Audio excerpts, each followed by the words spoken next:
Everyone dreams about them. We make a whole plan from birth to the last day of our lives on how to get it. And still there's never enough of it. The US government issues so much money that we want even more of that paper. Workers earn it, thieves steal it, and some people print it themselves. A lot of people dream about making money. I wanted to print myself as much money as I wanted.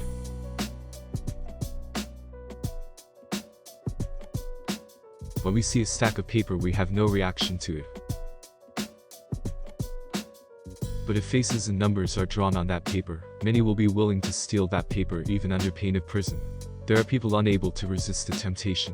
And if it is a talented thief, he will succeed, at least he thought so. This man's name is Wayne Victor Dennis. He did not dream of graduating well from high school, going to college, going to work, and earning money. Going to work. Seriously. He set himself a goal a long time ago to learn how to make money. As much as he wanted, he printed it. I always wanted to print money. A lot of people want to get a high-paying job, but I had other plans.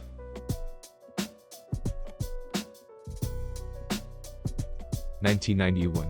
Wayne gets down to business. The first step is that to print money, you need real money to begin with, but he didn't work a day here either. He borrows $50,000 from friends and acquaintances, and says he'll pay it back in just a few months.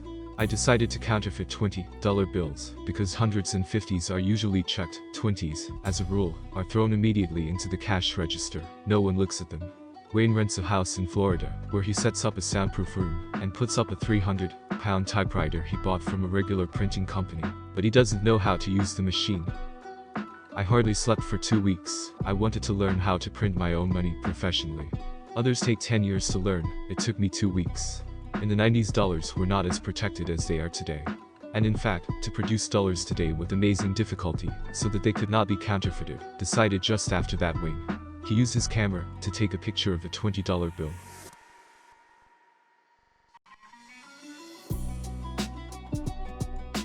Immediately after one photo, I got a thrill. I wondered, when I was done, would anyone be able to tell the difference between my money and theirs? Now he needs paper. Not just any paper will do, it has to have a special texture and density. I couldn't find paper that was as thick as real bills, they just don't sell it anywhere. And going to different places and asking about thick paper, like on a bill, would have gotten me busted. The more I learned the finer points of this business, the more I realized that it wasn't as easy as I thought it would be. Wayne thought a long time about how to find heavy paper, but in vain. Then he went a different way, creating a special chemical that made the paper as thick as the originals were printed on. But what about the ink? I had to get green ink somewhere. Not just any ink, but the kind used to make real money. The color of the banknotes is not easily counterfeited, because the slightest difference in shade will immediately reveal it and close it down. Through long deliberation, he takes a big risk. He cuts off a corner of the real bill and sends it to the ink manufacturer to pick up the right ink and send it back to the return address. I thought the FBI or CIA or someone else was going to come to me any minute. It goes on day after day.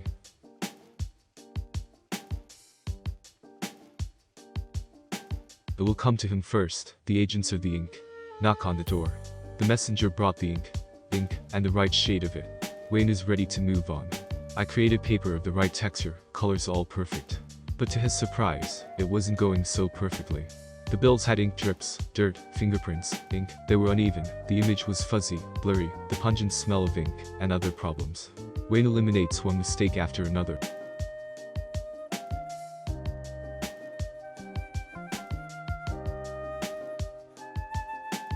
Or he wouldn't be a millionaire.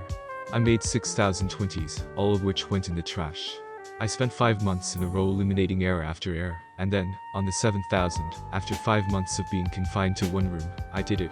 He printed over $11 million in 20s. But the money wasn't ready yet, it had to look old. How to accomplish that? I thought about it for weeks, and I dreamed, how do you make money that is new? How do you make it look old?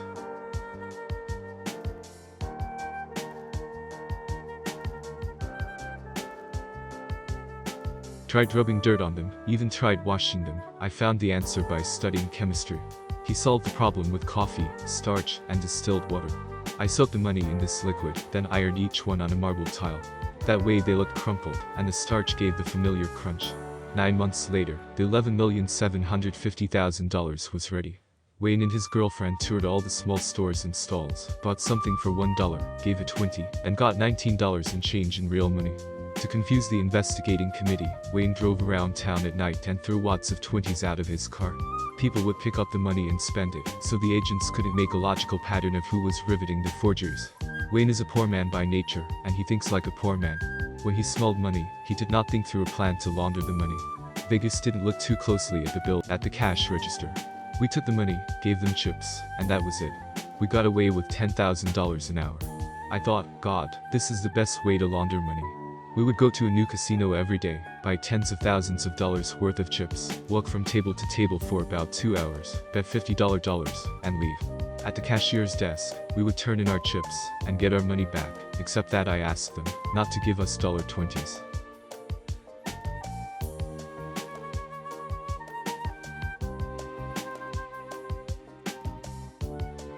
For 2 weeks they laundered the money, which amounted to $2 real million.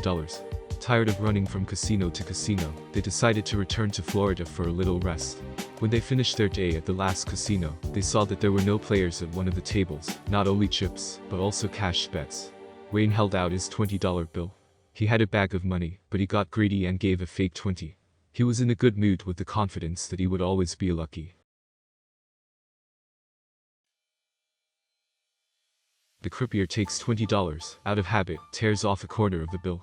She had been working in the casino for 15 years, and over the years it was hard to check every bill. She would just tear off a corner and see if it was real money or not. She tore off the corner and noticed it was white on the inside. I didn't put enough alcohol in the ink, so it didn't soak the paper properly. The croupier pressed a button, security came running in seconds.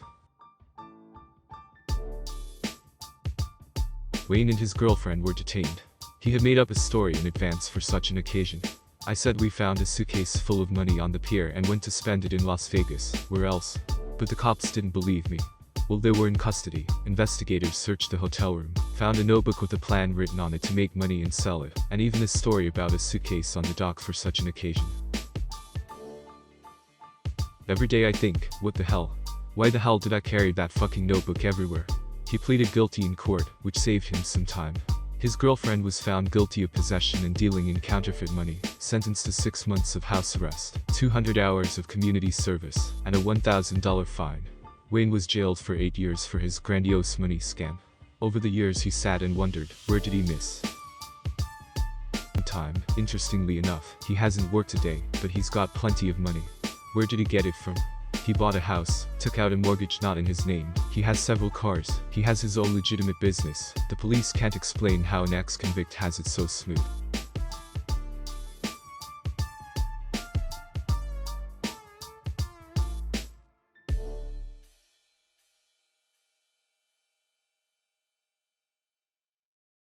For 8 years Wayne was in prison thinking not only about his mistakes, but also about what was coming next.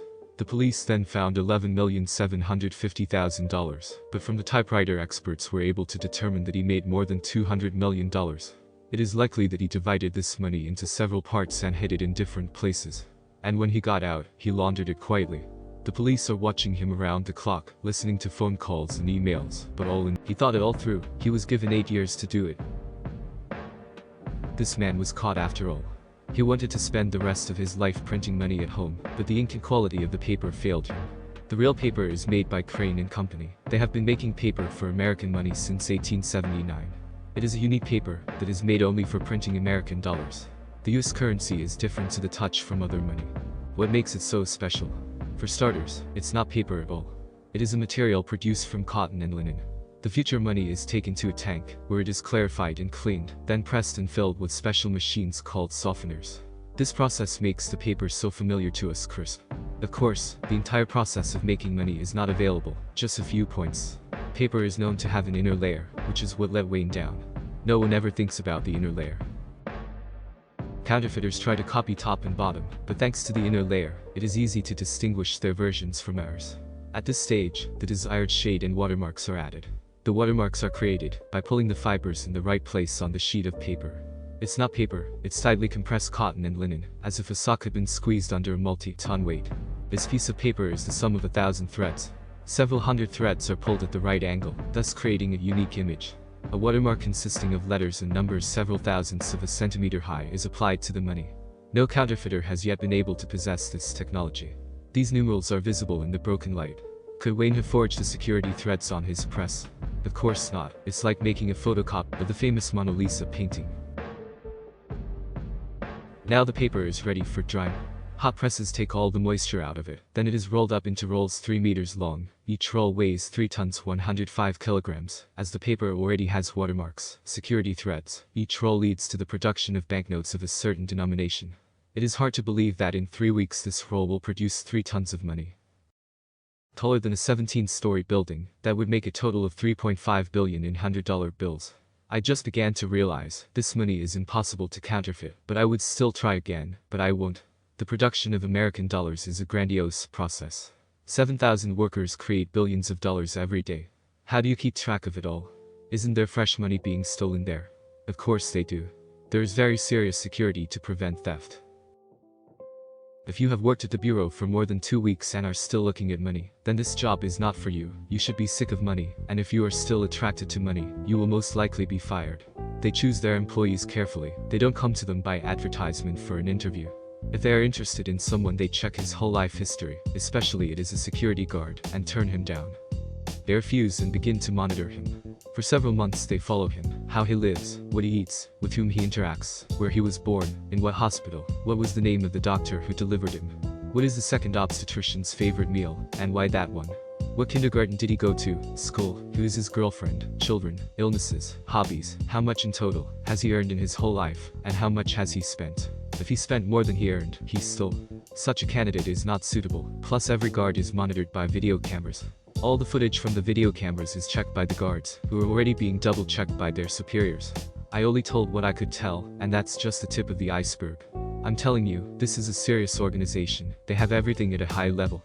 When you enter a building, you are no longer a person, you belong to them, you are just a tool. Everyone will only do the part of the job they are supposed to do.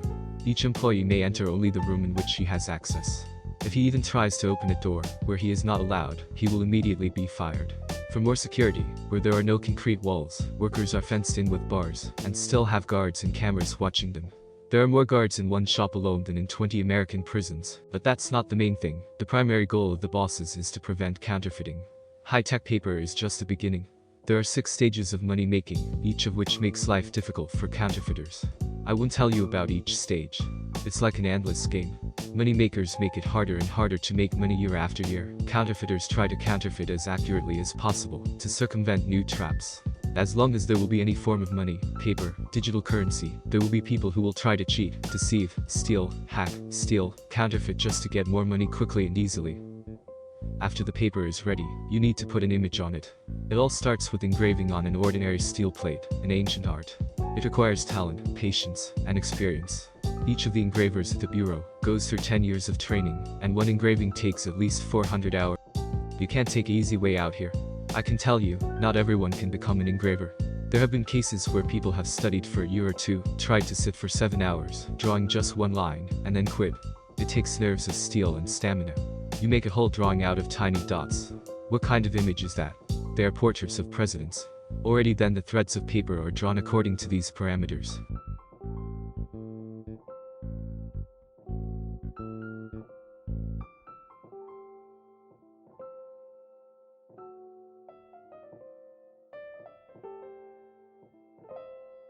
And something else, let's take a close look at the $1 bill. That famous pyramid with the eye is a Masonic symbol. Many of the founders of the US state were, and still are, Masons. The pyramids are unfinished and symbolize the youth of the nation. The Freemasons are religious people. They are literally obsessed with believing in God. This is the all-seeing eye of God. It's even written on American bills. In God we trust. There's a theory that God does not really exist. It was invented by the Masons to control people. What does the eagle mean? It is the power of the US Congress. It has 13 arrows in its right paw.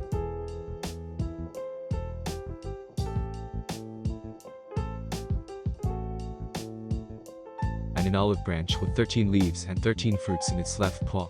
If you go deeper, these numbers 13 add up, and it turns out that the US decides the issues of peace and war on the entire planet. Without hiding it, they even put symbols on each US banknote to emphasize who is the master here. When the engravings are ready, the heavy machines come in. They are 4 meters high and weigh 43 tons. This is the only press in the world that prints on both sides simultaneously.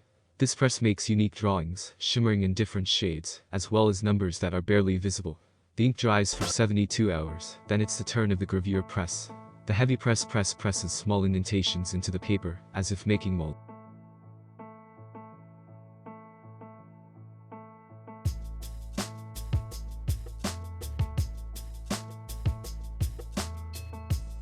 Ink is poured into these molds. No photocopier in the world can achieve such an effect.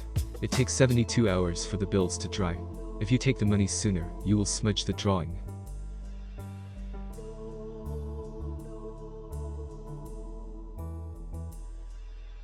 And then the black and metallic ink is applied. The peculiarity is that the color changes depending on the angle at which the banknote is held. $500 million are produced here every day. Inspectors check every sheet of money. The bills must look perfect. But no one is immune to defects. Rivers of black and green paper flow beneath optical scans, and they detect the slightest flaw. Screening out flawed bills is just as important as detecting counterfeit ones. Every second, 37 sheets are checked, checking more than 1 million microscopic dots per second. If a defect is found, which is very rare, it is auctioned off. Collectors hunt for such bills. For example, in 2003 a collector bought a defective $20 bill for $10,000 and 6 years later sold it for $90,000. After verification, the sheets are assigned a serial number and Federal Reserve designation, which is the home address of the money. In the shop where the money gets to the final stage, the sheets are cut, the finished bills are counted, and packaged. Now they are ready to be raced for millions of people. It's essentially the same paper that remains, only it's much more desirable. Packs of 4,000 are stacked and sent to a warehouse, where they will be ready for delivery to the right bank. What about coins? They were backed much earlier than paper coins. In the days when money was gold, scammers used to peel off layers of gold from coins, and then they were made from less valuable metals. But even after that, the fight against cheaters did not stop. This is the Philadelphia Mint, the largest coin factory.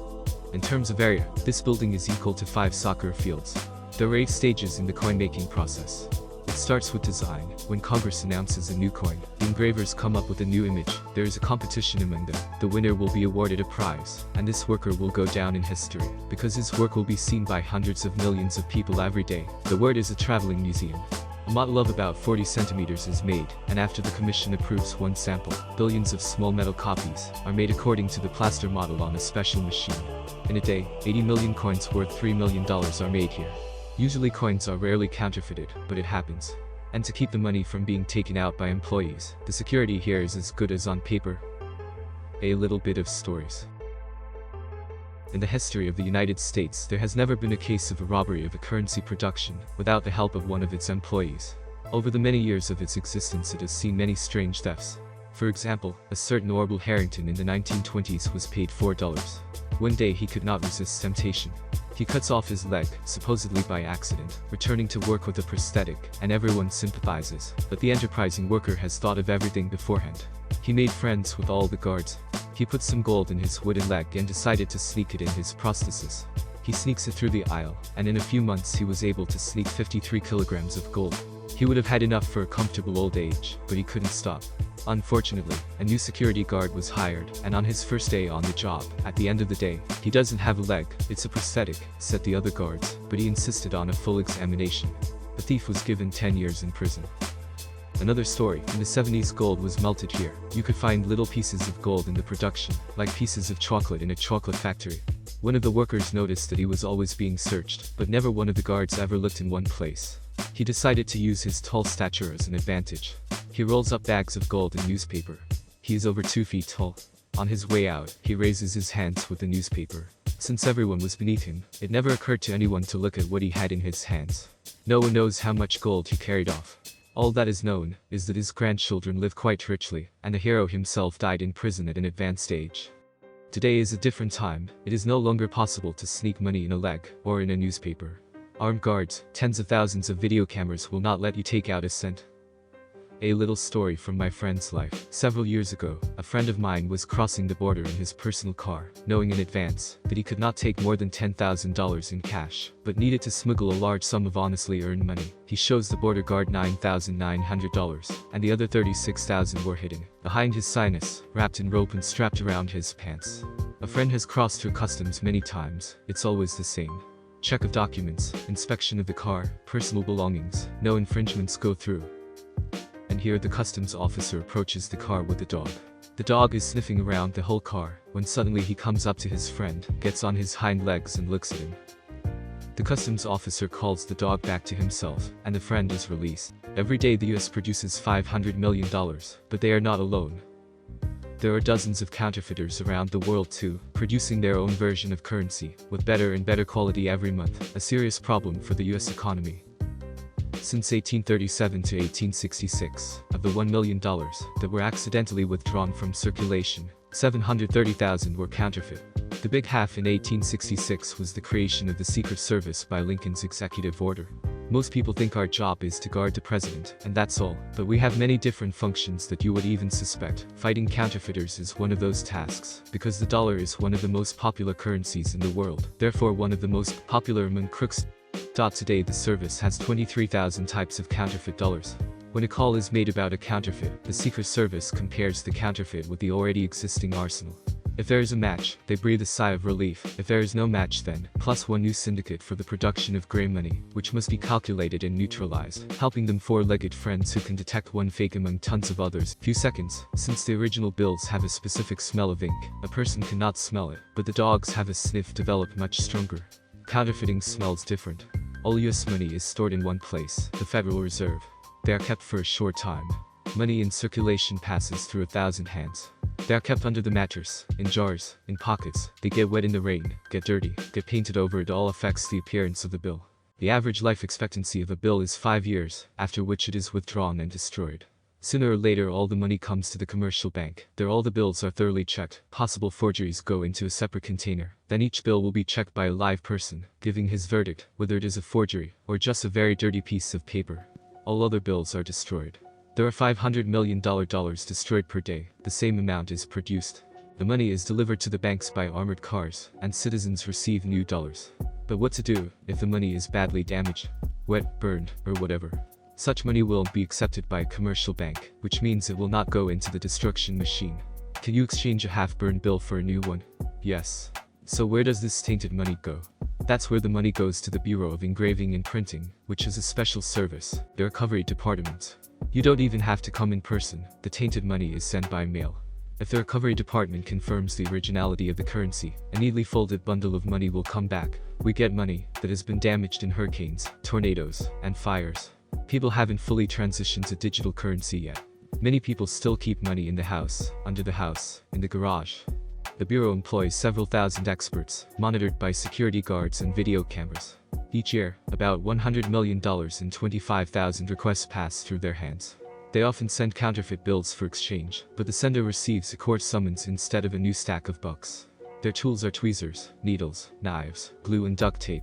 It takes 6 years of training to master this profession. The salary is about $6,000 a month. Recovering damaged money is like a puzzler, the most complicated puzzle. The sender will get new money to replace the damaged money if the examiner can recover half of the damaged bill. For example, this handful used to be money, but now it's just ash. Nevertheless, this pile was sent for restoration in the hope of getting something back from their earnings, but so far I haven't been able to get even a single penny. But it's my job. I've been sitting here for 12 days. It's not a pleasant job. The bills can be pulled out of sewers and stink. Everyone dreams of having as much money as possible. Why can't all countries just print lots of money, divide the money equally? Money used to be valued by weight of gold. Back then you could get 2 kilos of gold for a $20 bill. Today everything has changed. The cost of that piece of paper is 20 cents. But for us, it's as much as $100. For the place of production, it is exactly the same paper. The US dollar is only valuable because we are told so. If someone finds a piece of paper in a field, it's just paper, but if there is confirmation that this paper came to us from outer space, it will be worth millions of our earthly papers. If the government issued more money, it would depreciate, leading to inflation. A loaf of bread would be worth $10,000 instead of $1. In order to prevent inflation, $500 million are taken out of circulation and destroyed every day, and $500 million are produced. We have nothing left but to be born, learn to walk, go to kindergarten, school, college, find a job and work all our lives to accumulate as much paper as possible. Makes a wonder.